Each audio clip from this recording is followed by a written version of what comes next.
Ladies and gentlemen, coming to you live from the bowels of the Bisco Kitchen in the heart of Woodside, Queens, the geographic center of New York City. Ladies and gentlemen, the former head of the Block Island Seafood Company and now the head dishwasher. Ladies and gentlemen, Craig Garrity. Wow! What a night.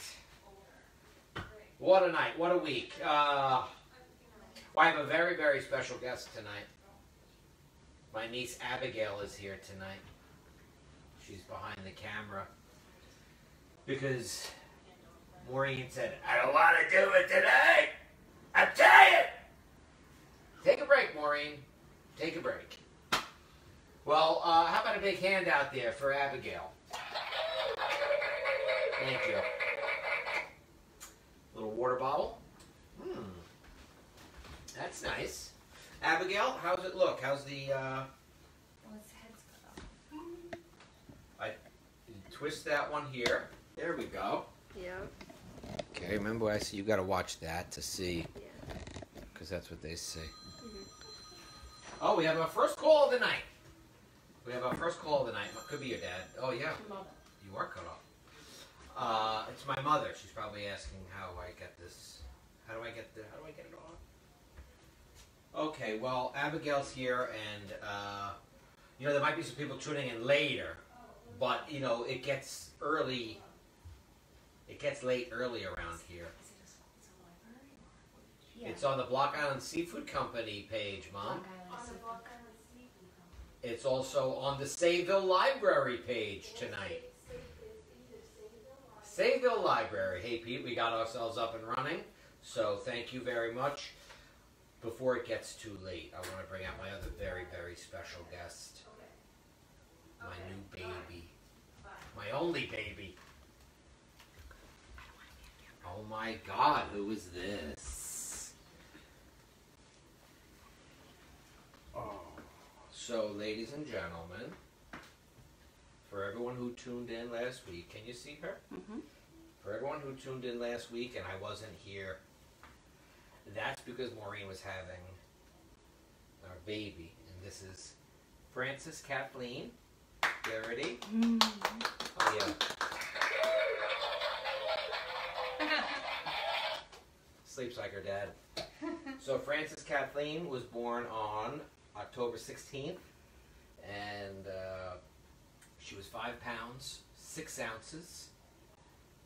And she's got, I'm going to put her outfit up a little bit closer. And her mom did a wonderful, wonderful job and is feeling pretty good, or at least definitely better, a little better. You stop it. And that, folks, is why when people would say, where's Maureen? Put Maureen on. Maureen was busy making a baby. So for all the chowders and things like that I was making on this side of the camera, Maureen was on the other side of the camera going like, oh, I don't feel good. Yeah. No more clams and no more seafood, but Maureen powered through and she did great, and look what she has produced for Bisco. So folks, this is now the head of the Block Island Seafood Company, Franny Kate. Franny Kate Bisco. Franny, can I go back to work? You ready? Show them her little feetsies. I love you. So before we get too far away, because tonight we will be doing a Long Island Cioppino, a Long Island seafood soup, and there will be crab in it. Franny said earlier, I want to wear my new crab outfit. So let's take a look at Franny's feet. Can you see Franny's feet? Mm-hmm. I love you, Franny. And the entire Block Island Seafood Company and the Block Island Seafood community welcomes you, and we thank Maureen for being a great mom already. I love you. And folks, Franny will be waiting tables next year. Thank you, honey. I love you too. Love you, honey. Okay. Say good luck, Dad. Franny might come back later for anyone who missed it, but there are child labor laws. I can't have her just willy-nilly working here. I've already got one child working here, although you probably got working papers. Mine's still an ice pop. Yeah, have an ice pop. You deserve it. Okay, well, let's get started. Shall we? Abigail, your job, remember, is to keep an eye on these. Keep an eye on these things. Thank you, Uncle Pat. Uncle Pat said that I looked short because of the camera. It wasn't because of the camera. All right, let me get dressed. Yeah, so I have my wonderful niece, Abigail. She's down here from Connecticut tonight. She's going to be asking, when you ask the questions, she's going to be giving the answers out loud. But I better get a hat on. You know, now that I've been a dad for 10 days, I noticed that, well, clearly I'm going gray, and I'm losing my hair now because of this kid. You know, Maureen really did a great job. The doctor told her one time, hey, Maureen, I want you to do this. And Maureen looked around at the doctor and said, don't tell me what to do. Get me a sandwich. And they left her alone. So, we got two wonderful dishes tonight. We have Long Island Cioppino. And Cioppino is a seafood soup that comes to us from our friends in San Francisco. And we also have biscuits and gravy. We're going to do chorizo biscuits, chorizo and shrimp gravy over homemade biscuits. So I'm going to get a couple of things started.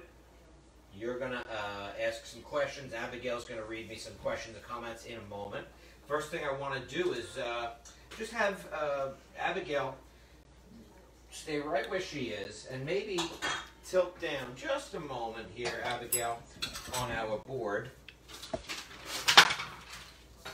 So, how's that looking? Can you see it? Looks good? Yep. Yeah? We're going to smash up a little bit of garlic. And I'm going to get this Cioppino going. So here we go. I smashed up some garlic. I'm doing about half of your recipe.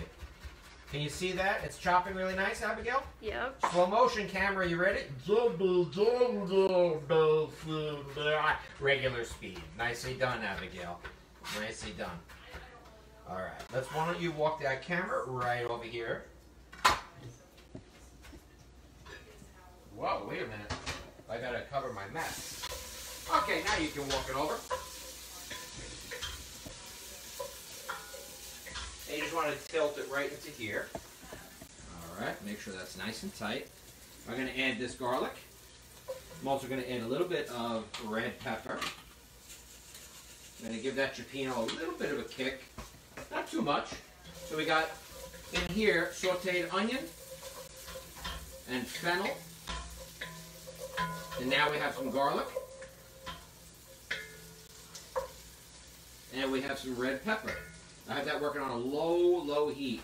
And as Abigail just starts to pull away, and we're going to come back to this. This is the chorizo that we're going to be using for our chorizo and shrimp gravy. I'm going to put a little more heat under here. But I was cooking that while you folks were sitting home doing nothing. They were just doing nothing, Abigail. They were sitting around. Oh, boy. No problem. So on our biscuits and gravy, you know, it's a real southern thing, but we're going to do it Block Island Seafood Company style. Why not? Now, I'm gonna, I sent your recipe. It's up on the Block Island Seafood Company page. I sent it to Sable Library as well. But just in case you missed it, you can always email me, Craig at blockislandseafood.com. That's Craig at blockislandseafood.com. So, we have some dry ingredients, and they're all written out for you. We have flour, we have some salt, we have some sugar, baking powder, baking soda, and that's, as I said, your recipe. I cut everything in half. So this is 2 cups of flour, a dash of baking soda, baking powder, salt, and sugar. And I work it all in here just like this. I whisk it. And in the refrigerator, Abigail, I have some cut up butter that your grandmother cut up. It's right on top with a, on a flat white little plate with a butter sheet on top of it. Abigail's getting nervous. She's like, I didn't sign up for this. I came to say hello to a baby, and Uncle Craig's got me doing this now. But Abigail's one of my faves, so she knows the drill. I've got some cubed up cold butter right here. That's going to go right into this flour. There's a couple of ways to do this, but before I finish this off here, let me make sure I'm nice and low back here. That's fine. So this butter, I have it cubed up, and I'm going to squeeze it into the flour. What some people do is they'll take this butter, they'll put it into a food processor, and they'll take this dry flour mixture, and they'll add it into that, and they'll pulse it. And that smashes up a lot of the flour. The flour gets throughout, smashes up a lot of the butter. And that gets throughout the flour. And then when it bakes, it helps make these beautiful layers. So everybody's working here. The flour, the baking soda and the baking powder. The baking soda is going to help it rise. The baking powder lessens some of the bitterness. The baking soda rather. The baking soda lessens the bitterness. So I've been putting some of that in Maureen's tea. Stop it! Oh, Abigail. Any comments over here? Anybody have any questions? I'm just smashing this butter right into the flour right now. My dad says, can you say Cajun shrimp? Oh, yeah. Because this is a southern dish here. So we're going to have our chorizo sausage and Cajun shrimps. That's from an old private chef friend of mine, Chef Rob, down in South Carolina. Yeah, so biscuits and gravy is a real southern thing. And traditionally it's served with a sausage gravy, like a traditional American breakfast sausage, like a Jimmy Dean type of sausage. But tonight we're going to do a little Bisco twist, and we're going to use chorizo. This was a dish that was introduced to me by our good friend Larry, who's Larry's not with us tonight because he's, probably sleeping on a park bench or whatever Larry does. I don't even know. But Larry said, "Oh, this will be a great one to make at the libraries." And of course, we're not in the libraries, so Larry, who was going to be doing this part of it, got off scot-free. Uncle Craig, Lynn Irwin wants to know if you only have cornstarch, can that be used instead of flour? If you only have cornstarch, can you use that instead of flour? I don't think so, Liz. You're going to have to send Rob out there to get you some flour. And then, can you leave the tails on the shrimp? You can leave the tails on the shrimp, but tonight I pulled them off. I'm going to use some buttermilk here. And remember, your recipe that I put down would make about 20 biscuits. Abigail, would you mind throwing that into the... Yep. Thank you. So what I want to do here now is just fold this right in. You'll get this sort of like these shreddy type of things. Another thing that people do with biscuits when they're making, with the flour, they freeze the flour, believe it or not. And they'll take out like an old school box grater that you would grate your block of mozzarella cheese on. They'll grate the flour in. So the more the flour is spread out, the fluffier the biscuit. That's what some people say. Some people use Bisquick. I'm not going to tell you not to use Bisquick. You want to use Bisquick, go for it. So I sort of spread this out, and I leave a little. I don't just put it all in. I just leave a little, just in case my measurement was off or something just didn't go right. Is this something that can be reheated well? This dish can be reheated. Yeah, but the thing with biscuits, I find they're best when they're homemade and ready to roll. So try to prepare them and then have them that night, and then the next day you can have your biscuits for breakfast. But the gravy itself is going to have a creaminess to it. So when you go to reheat it, you would want to either use maybe a double boiler, or you'd want to heat it really, really slow. So here I just kind of work the flour around. Abigail's just going to give us a little look-see right in here. Can you see that, Abigail? Yep. And now, for the folks at home, it's getting sticky. And that, I don't want to, as they say, overwork this, because there is gluten, obviously, with the flour. So the more we work it, the tougher it could get. Oops. I'm going to take a little flour. And now, Abigail, here's where the magic's going to happen, okay? I'm going to put a little flour right on the board here. By the board, I mean our countertop. And now we take this out. I'm going to put it right into here. Some people, they take a rolling pin. This is not my specialty, folks. I'm not going to lie to you. When Larry said, let's do biscuits and gravy, I thought, oh, that's a great idea. Larry makes incredible biscuits. I don't. But they're going to be okay, I promise you. So I'm going to put just a little bit of flour on here. The problem with my biscuits sometimes is, in the past I've rolled them. And when I've rolled the biscuits out, I have found that rolling out the biscuits for me, I overworked the dough. And then when the biscuits were done, they were like little white hockey pucks. I was not happy.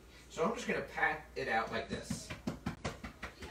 Now, one of the things with the biscuits, when we do this thing here that I'm doing, like the fold over, is that we are going to add some beautiful, wonderful layers to this. And as it starts to get a little too tacky, just a little bit of flour, but you don't want to overflour this thing.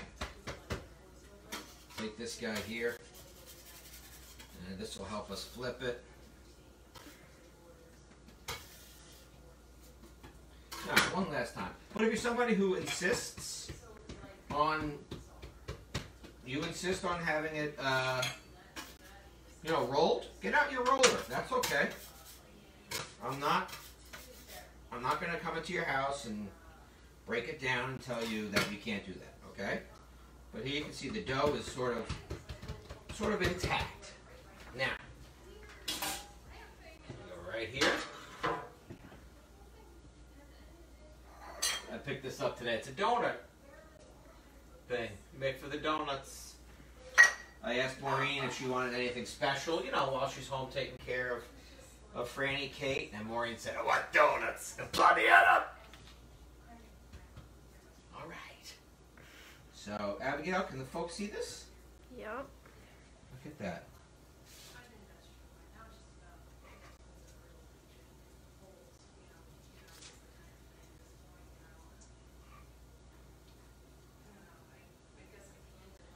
I'm going to finish that off in just a moment. But in the meantime, Abigail, I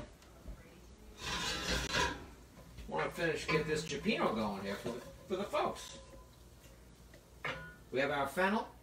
We have our onions. We've got garlic. We've got red pepper. And I'm going to get some white wine in here right now. Oops, sorry. There we are.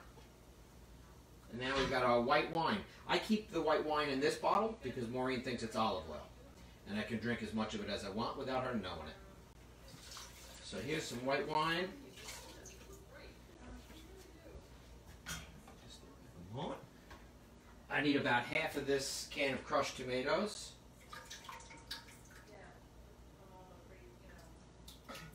And just use the top half, okay, folks? When you're at home, just use the top half of the can. I need a couple of cups here.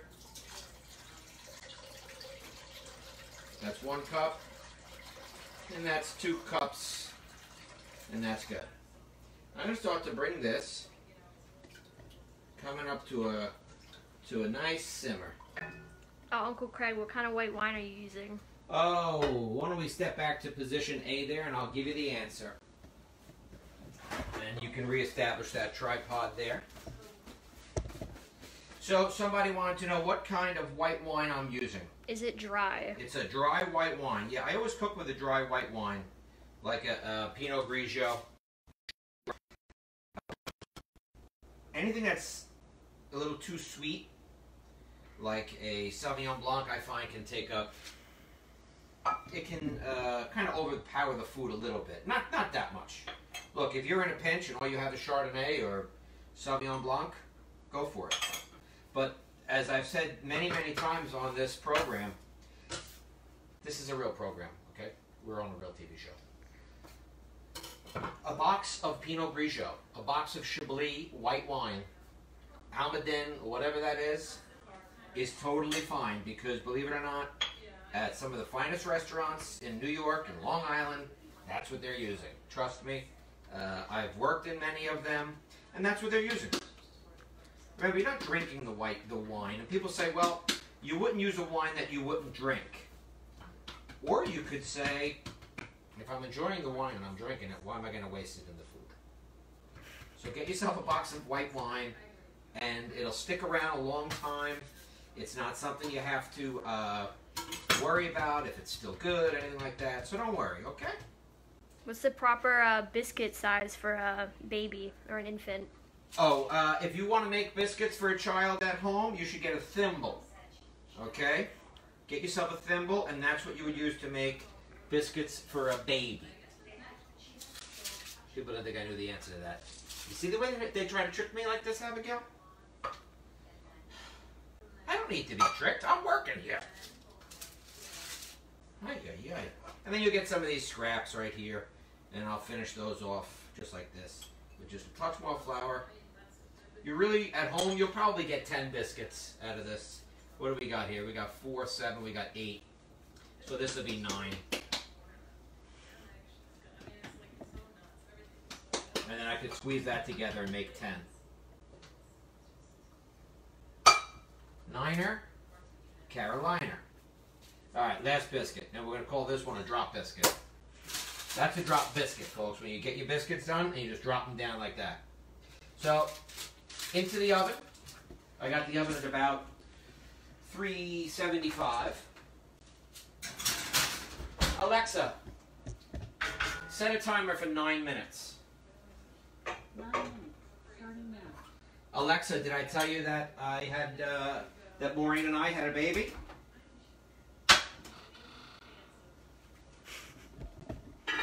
She's jealous. She's jealous. Alexa, Maureen had a baby girl. I'm not quite sure how to help you with that. Yeah, because you don't know everything, Alexa. We fight so much, Abigail. I'm sorry you have to see this. And this is a nice thing to have here, folks. To, you know, if you're going to make doughs at home, make sure you get yourselves one of these. Nice and easy. And that'll help you. Abigail, I'm just going to get a little wash up. Any questions up there? Not right now. Are you checking there, or are you checking the camera? The camera. Okay. So if I did a scroll here, because Maureen doesn't read all the questions. Ah.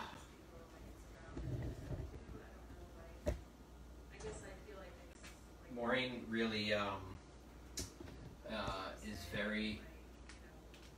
Chardonnay is what's on hand. You can use that, Liz. Maureen is very particular about which questions she...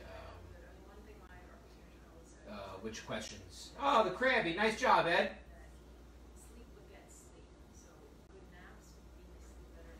Mike Retta checking in. Hey, Mike. Abigail's doing a great job here, right? All right, Abigail, can I have the shrimp out of the fridge? Yep. Oh, she's right on it. So, the Cioppinos you're going to chill out. And then I'll tell you a little bit more about the history of Cioppino and things like that in just a little bit. But as Abigail comes over here for a moment, I'm just going to show you what we did here. So before you folks got in, we chopped up some chorizo. And we threw a little bit of onion in there. And you'll see there's a little, some drips coming off of that, and that's exactly what we want.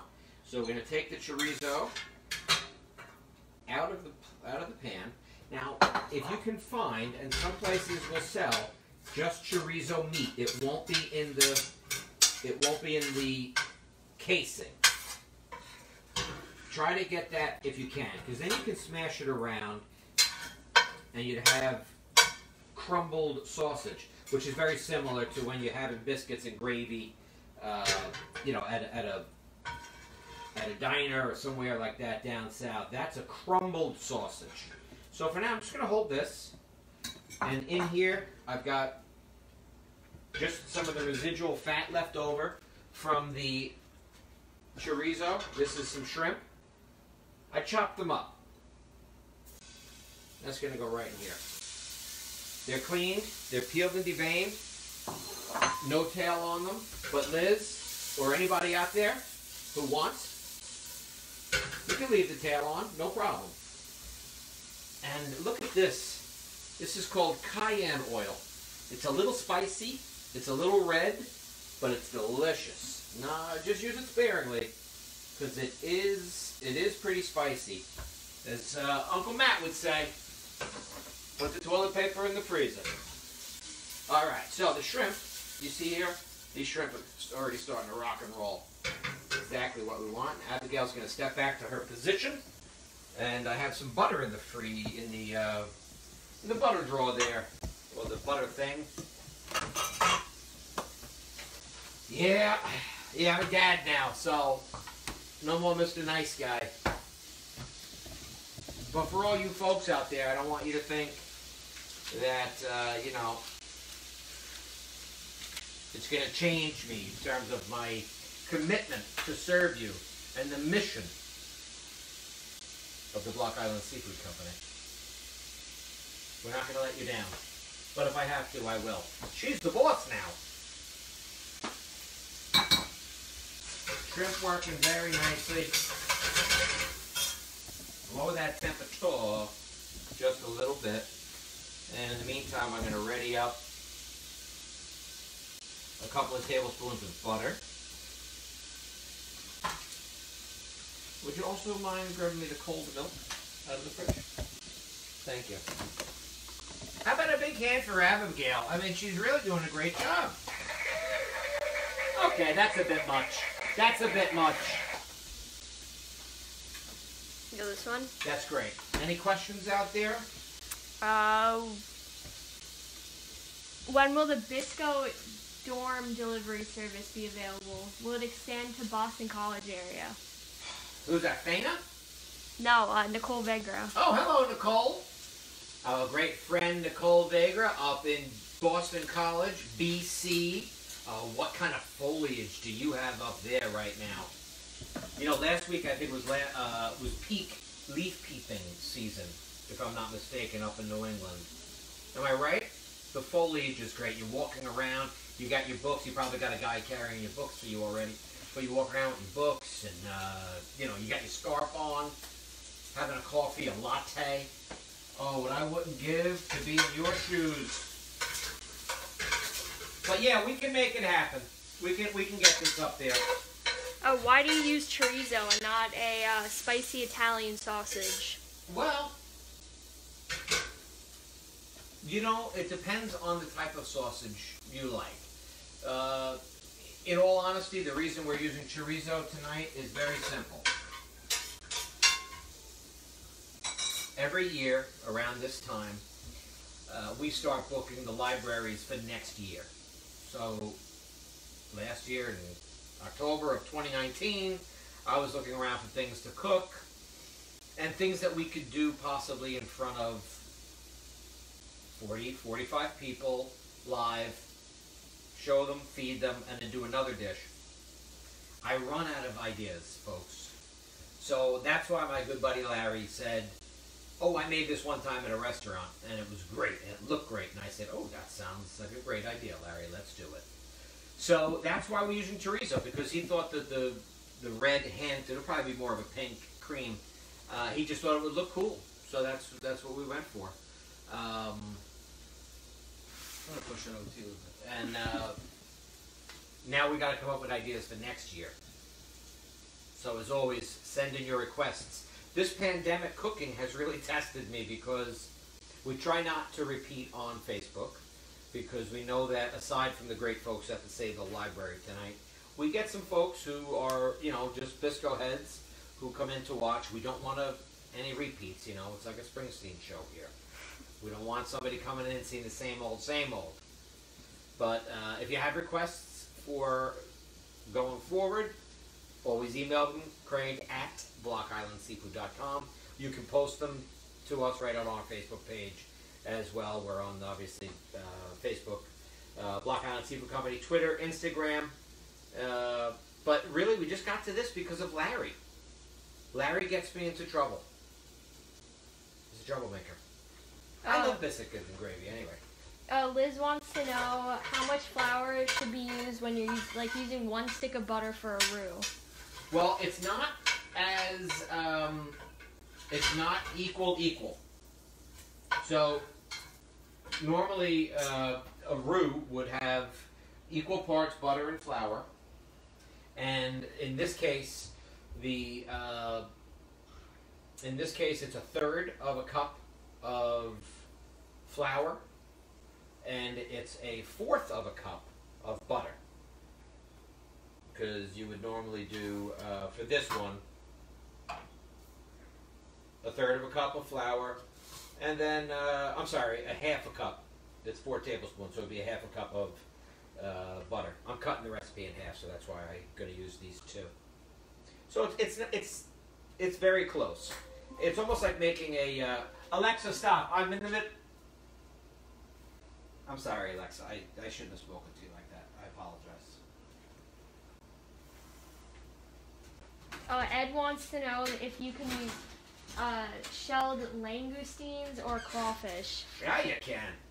We're getting these biscuits going, and I'm just going to turn them around so that they get some equal heat in that oven. Alexa, set a timer for 9 minutes. 9 minutes, starting now. Thank you. She's a good kid, and we get along normally. Alexa, when I'm speaking, you don't speak. You know, there's only 1 star of the show. Okay, that's a good note for all you folks out there. Only 1 star of the show. So, as we were saying with Larry, he comes up with a dish every now and again, and then we make it. I can't wait to get back into the world and start cooking in the libraries with you folks again. So here I'm just going to put the shrimp right in with the chorizo.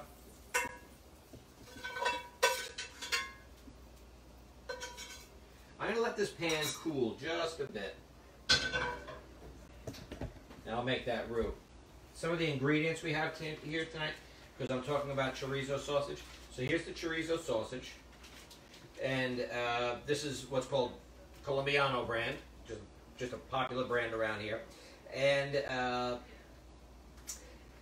if you can just, as I say, just get the meat, not in the casing, it's a lot better. But so what I did tonight was I just took this, I diced it up, and it worked out fine. This is a pork sausage. Chorizo's a pork sausage. And it's loaded with some paprikas and cayenne, gives it some of that red color and flavor. This is my cling wrap over here. My brother Matt is very jealous of my setup. Aren't you, Matt? Uncle Matt was going to come up tonight. We were hoping to get him up here tonight to cook for tonight's demo so that he could see his new niece. But Uncle Matt couldn't make it. Tara, I hope all's well down there and that you're singing beautifully for Matt. Folks, that music you hear before we get started at the beginning of each night is my sister-in-law, Tara. She's a great singer. So, we're going to make a little bit of a roux for our biscuits and gravy. We got some little bits here left over from the chorizo and the shrimp, and that's just fine. Ed wants to know where the name Block Island Seafood Company came from. Well, let's see if you know, Abigail. Any idea? Take a wild guess. We go every year. Exactly. So, Ed, while I am born and raised in Woodside, Queens, for the last 27 years or so, my family, we go together with some of my cousins and aunts, uncles, and we've rented 1 house at a time, and then we started renting 2 and 3 and 4, and it gets crazier and crazier. So I started the business before I had a name. I didn't even know what the business was going to be. I told somebody I would do clam bakes in their Manhattan apartment. And I got a website, and I called up Block Island Seafood Company, and I said, oh, I'll also do cooking demonstrations.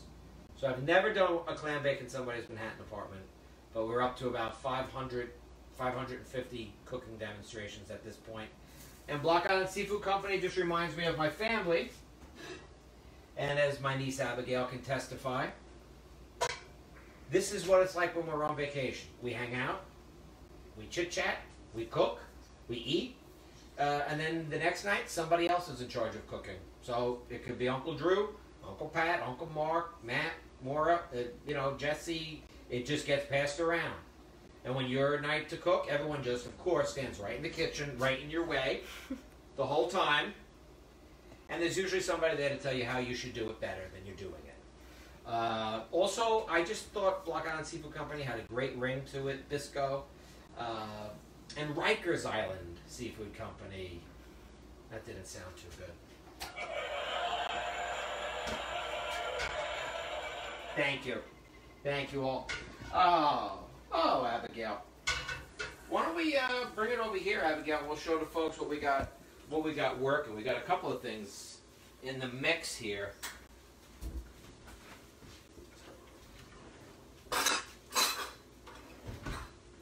All right, let's bring it a little bit closer.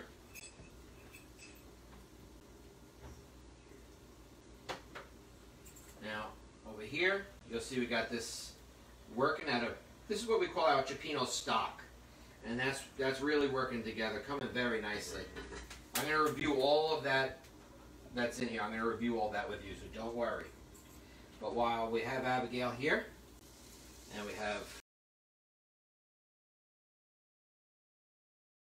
Alexa, you said the biscuits were done, right? Is that what Alexa said? Yeah.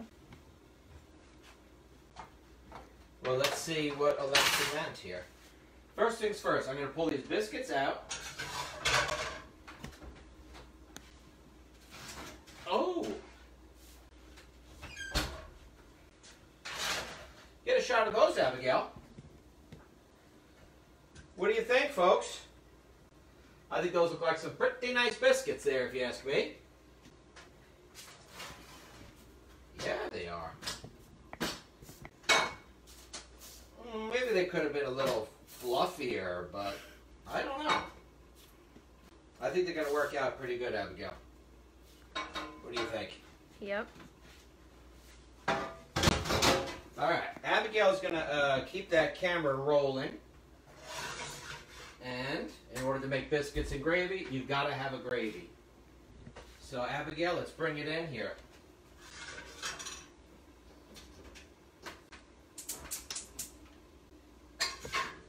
All right, looking right in here. Bring it in, Abigail. Oh yeah, I got you. You could probably take it off with that.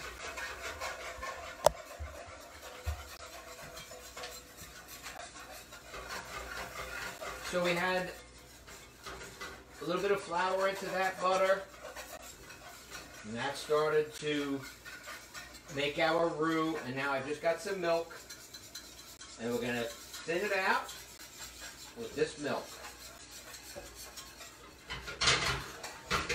Make sure you get all those clumps of roux. You don't want any roux globules. And I'm also scraping up any bits that are on the bottom of that pan. Any bits of chorizo, any bits of shrimp. And we have ourselves what's starting to look like a beautiful gravy here. What do you think, Abigail? Looks delicious. Just going to give that a low simmer. You think it looks good? Yep. Okay. We're going to share that again. White milk instead of cream. Ed, I'll tell you why, Ed. More than likely, it was an economic thing. More than likely, it was an economic thing in the South. But, you know, the cream, also you have to use quite a bit of it. And this much cream could be really, really overpowering. So I get some good heat there. Now, if we were making a macaroni and cheese, for example, we would have what we call a bechamel. And the bechamel is when we take our flour and butter, which makes our roux, and then we make a bechamel when we add the milk. To this, if I add cheese, it becomes a Monet. Or Monod. Larry's not here to say it really nice with his beautiful French accent. But at this point in time, when you start adding cheese, that's your cheese sauce that you would then make for macaroni and cheese. But at this point in time, we're going to stop with putting in, we're not going to put cheese in. But what I am going to do is just a little bit of salt and a good bit of black pepper.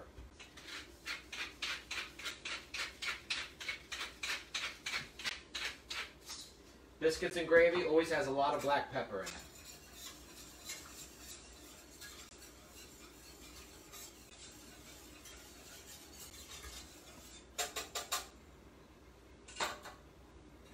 Shrimp, chorizo, going back in.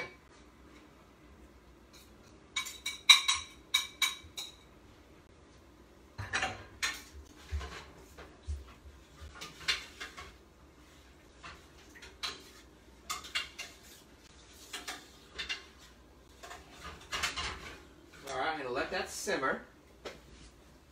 Thank you, Abigail. And thank you, folks, for coming back. I do apologize there to my friends at the library for a moment. Our phone overheated.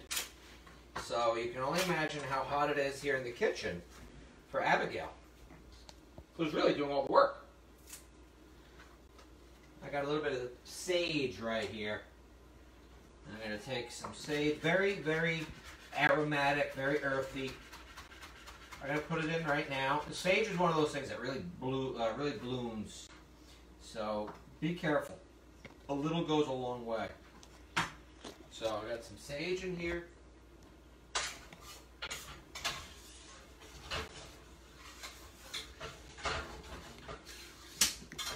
Now I think it's important for me to taste this. Let's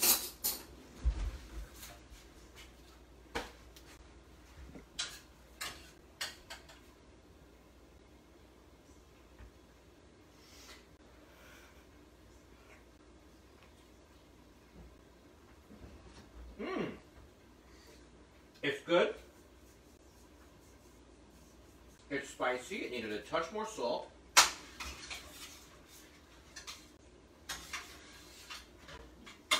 And you can also garnish this with chives. That'll look nice. So, what do you think, Abigail? How about this plate right here? We're going to take this biscuit right here, and I'm going to open it up.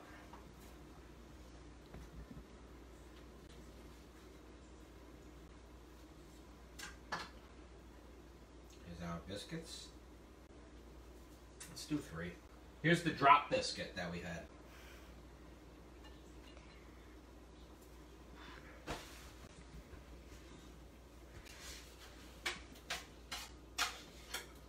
You go right on top. If you wanted to thin this out, you could thin it out with a touch of clam stock, or you could thin it out with a little bit more of the milk. More milk, you might want to add a little more salt.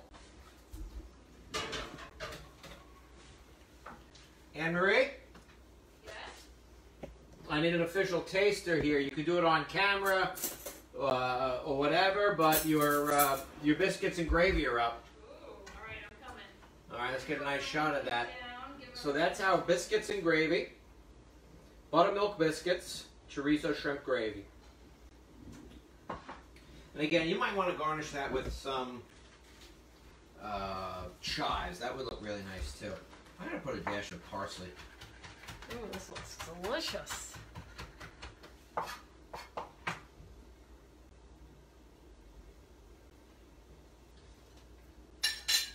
My sister-in-law, Anne-Marie, is here tonight. Thank you very much, Craig. It looks beautiful. Enjoy. Beautiful. We're almost ready for you, Abigail. We got some seafood in the fridge I'm going to need for you to grab. Biscuits and gravy, folks. I think you're going to love it. There's a bowl with clams and mussels, and I have some scallops, and I have some crab meat as well. I'll take the scallops. Nicely produced. How do you like it, Anne-Marie? I need to put it. Hold on one second. Ah, thank you. Abigail's getting us set up here very nice. Thank you.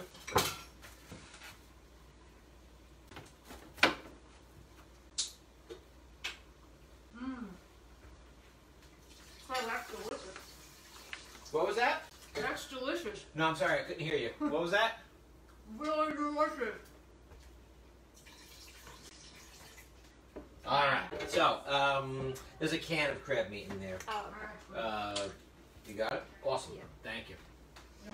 All right. So we have now something that we call Cioppino. Cioppino. Anybody still out there? Anne-Marie's debut. Will's here. Excellent. You folks came back. I'm very grateful. Hey, Patty. So, Bonnie says hello. Cioppino. There's a lot of different versions of why it's called Cioppino that I've heard. The number one I used to hear because it was cheap, because it was whatever was left over at the fish market. And remember, this is a dish that comes from San Francisco, and they have a great fisherman's wharf out there. So here I have Abigail. Why don't you come on in here for a closer look at these guys? So these are little neck clams from Long Island, and I'm going to put these into the Cioppino first. Put them right on top, and then I'm going to throw a lid on them. Beautiful, Abigail. That's what Abigail makes me call her when she works here. She insists that I call her Beautiful Abigail. So little neck clams are in. I'm going to do mussels. I'm going to do some scallops. And I'm also going to do some crab meat, which I have right here. So, Cioppino is, it's credited to the Italian fishermen in San Francisco. And I've heard it said that it was because it was for fishermen who, it was the fish that was left over that didn't sell that day. So people would say, oh, it's a peasant dish. And there's nothing wrong with that. Peasant cooking, like, for example, a stew is a peasant, would be a great example of peasant cooking. Normally, peasant cooking would involve stuff that might not be the better cut of meat, but would really require you to have more culinary skills to do it. It's pretty easy to throw a filet mignon on the grill, but to sort of coax flavor out of a corned beef or a brisket, that takes some skill. And so it's not a knock when I say peasant cooking. So I've heard it said that these were the leftover things that didn't sell that day. I've also heard it said that some of the Italian fishermen who, I don't know if we're getting the correct angle there, are we? Just checking. So, I don't know. I've also heard it said that some of the Italian fishermen would say, what are you going out for today? What are you going out for today? And they would, at the end of it, somebody was going out for codfish, somebody was going out for crabs, somebody was going out for clams. And they would say, let's have a chip in. And they would chip in. And they would have a pot, and everybody would chip in something into the pot. Chip in, Cioppino. I've also heard it just said that also people who did not catch, fishermen who didn't catch, would go from boat to boat with a pot, saying, bad day for me, chip in. And it was understood that if somebody else went out fishing, and they didn't do so well, that they would be reciprocated, and somebody would take care of them down the road. So that's where we get Cioppino. But I want to do strictly Long Island seafood, which is, in California, right now, Cioppinos will always have, normally you'll see them with shrimp, even though that's not necessarily a San Francisco thing. But the main thing you would get out there, the West Coast, would be the Dungeness crab. That's a big thing in Cioppino nowadays. It's really elevated into more of a fancy dish. So we're just going to do a Long Island style. The clams have been in for a couple of minutes. I have some mussels here. Same thing, mussels you get on Long Island. They're going to go right in.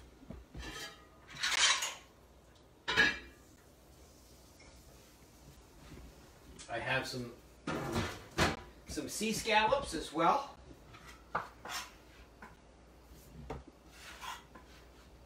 In a couple of days, about 2 weeks, maybe less. No, I guess less. Peconic Bay scallop season will open at the end of Long Island. The Peconic Bay scallop is every bit as good as the Martha's Vineyard or the Nantucket Bay scallop. Now, those are the little ones. The sea scallop is the larger one. And these are collected from out in the ocean. Bay scallops, obviously, are collected in the bays. Last year was a very rough year for the Peconic Bay scallop. I'm going to cut these up because they're pretty big and I'll be able to stretch it out. I'd say the thing again about the wet and the dry. Sure. Anne-Marie wants to know the difference between a wet scallop and a dry scallop. So, these are dry scallops, meaning that the scalloper went out, they dragged, they pulled up scallops. On the way home, they shucked them on the boat, and they put these scallops into a bag. The bag almost looks like a T-shirt. And that's it. Then they go to market and they get sold.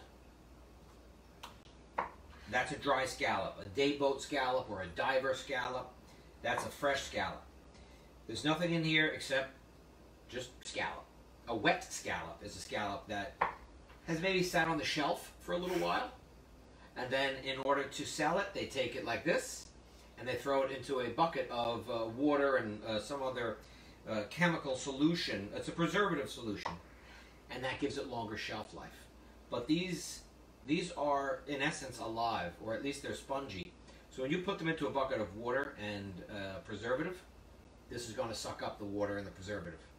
So when you put this into your soup or your pasta, it's going to release that icky preservative chemically flavor. So when people say to me, I don't like scallops, chances are they haven't had they might have been eating the wet scallops, which are no good. They're cheaper, and that's why people buy them. Don't buy them. If you see bay scallops and it's not November to February, don't bother. They're probably getting from China or the Philippines.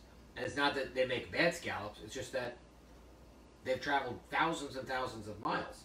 We don't know the temperatures that they've gone through, up and down. They definitely are sitting in some sort of a solution, a preservative solution. So bay scallops, the season starts in about 5 days, 6 days. Hopefully there's bay scallops this year. Last year the bays were too hot, and unfortunately a lot of the scallops died. Let's hope that there was some recovery this year. Martha's Vineyard, Nantucket also have great bay scallops. But these are sea scallops, and I'm going to drop these in as well right now. And the crab, this is crab meat, so it's already been cooked, so I don't have to worry about it too much. But with the crab meat, of course, you want to pick through it, you want to feel it. We're on camera here, Abigail, right? We're still on camera? Okay. In case there's a shell or something like that. Ow! Now that's what would happen if there was a shell in there. You could lose a finger. Look at that. I'm kidding. It's rare that I get a shell in here, but every now and then, it's worth feeling your way through there. So that's that. These guys, you can eat these raw if you wanted to. So I don't worry about how long they're going to cook. 3 minutes, they're fine. And this is going to go right in.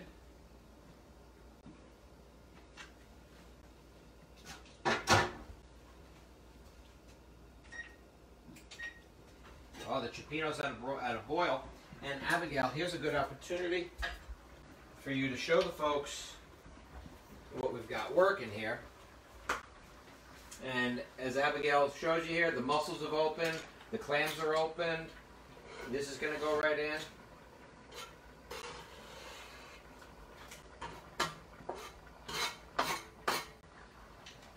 Scallops are in. And it smells really nice here. I'm just gonna get those scallops down the bottom a little bit.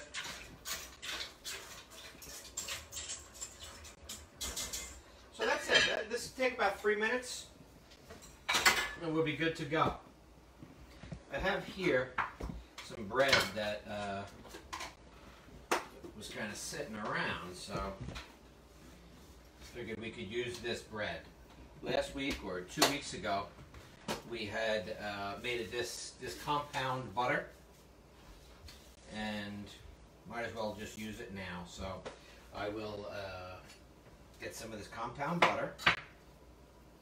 This has a little bit of basil, some parsley, some lemon, a little bit of garlic and shallot. And I'm going to pull this out. I'm just going to smear it right here. Just a little bit. I have the broiler on. See if we can get a little bit of toast on here. Or if you're at home and you're grilling, go for the grill, that's fine. Get this under the grill. How long will that butter last like that, Craig? In the freezer, you're fine for at least 2 months. Mm-hmm. Try to use it within those 2 months. But I like to make a batch and just leave it in there. Maureen puts this stuff in her oatmeal. Mm. She loves it. Make sure I don't get any plastic in there. So I'm just going to pop this in under the broiler.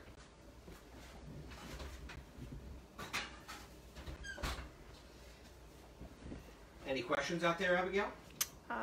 No. At this hour, sometimes the folks at home they start drinking wine, and it gets bad. They can't ask questions. Hey, there's Joe Farrelly. Looks good.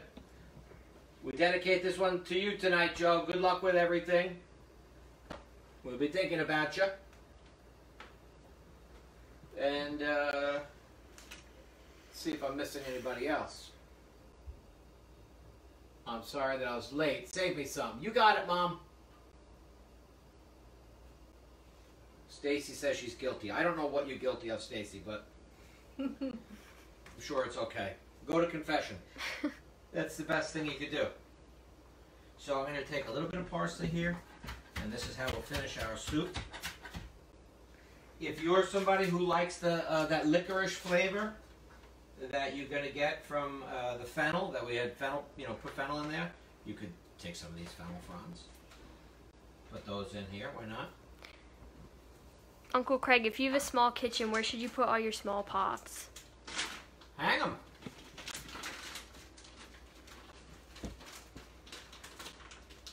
I like to keep things simple. You know, a good rule of thumb for your kitchen at home and things like that, go through your stuff. If you haven't used a pot in 2 years, get rid of it.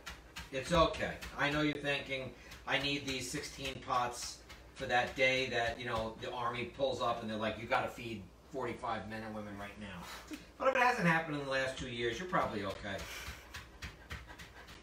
So if you've got too much stuff, let it go. And that goes for pots, and that goes for anything emotionally that might be bothering you as well. Let it go. That's it, folks. We're almost done here. We're basically out of time, but and heat. So I want to show you this Cioppino. Of course, I put an empty clamshell on there. That's not going to make anybody happy. There we go. Right up top. So Abigail's going to just show you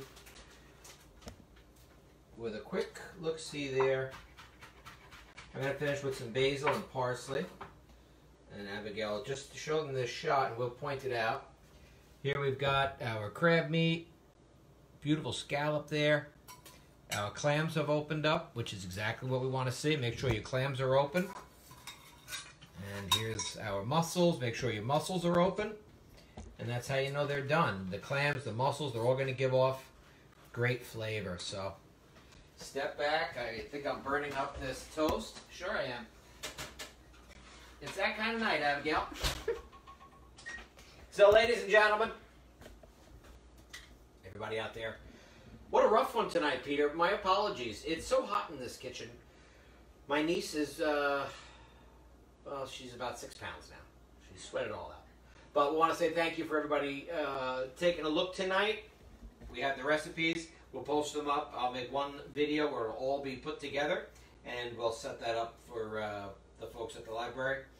And lastly, we have all the recipes back on Abigail. Let's do it straight ahead now. We have all the recipes back on the Facebook page for Black Island Seafood Company and the Save the Library as well. I want to say thanks to everybody for tuning in and for sticking with us. I know we had a couple of hiccups. It gets hot in here, folks. So we're going to go back into the freezer with the phone. In the meantime, I wish you all good health, happiness, mask up, be kind to your neighbor. God bless you, and go in peace. Good night, everybody.